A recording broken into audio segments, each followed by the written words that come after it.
بسم اللہ الرحمن الرحیم۔ آج کی حدیث مبارک دفن کے بعد قبر کے پاس دعا اور استغفار۔ سنن ابی داؤد حدیث نمبر 3221۔ امیر المؤمنین سیدنا عثمان بن عفان رضی اللہ تعالیٰ عنہ نے فرمایا، نبی اکرم صلی اللہ علیہ وآلہ وسلم تدفین میت کے بعد قبر کے پاس ٹھہرتے اور یعنی صحابہ کرام سے فرماتے، اپنے بھائی کے لیے دعائے مغفرت کرو اور اس کے لیے یعنی امتحان قبر میں ثابت قدمی کی دعا کرو، اس لیے کہ اب اس سے سوالات کیے جائیں گے۔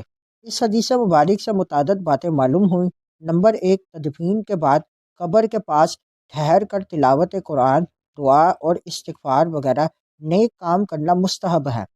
نمبر 2، فوت ہونے والے مسلمان کو زندہ لوگوں کی دعا سے فائدہ پہنچتا ہے۔ نمبر 3، امتحان قبر دفن کے بعد ہوتا ہے۔ یہ حدیث تلقین میت کی بھی اصل ہے۔ اس حدیث مبارک میں نبی کریم صلی اللہ علیہ وآلہ وسلم نے ایک نہایت اہم اور حکمت سے بھرپور تعلیم عطا فرمائی ہے۔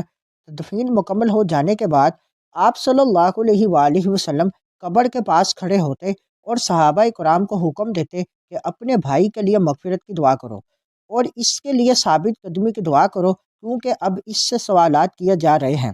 یہ حدیث واضح کرتی ہے کہ جیسے ہی میت کو دفن کیا جاتا ہے وہ برزخی زندگی میں داخل ہو جاتی ہے اور منکر نکیر کے سوالات شروع ہو جاتے ہیں۔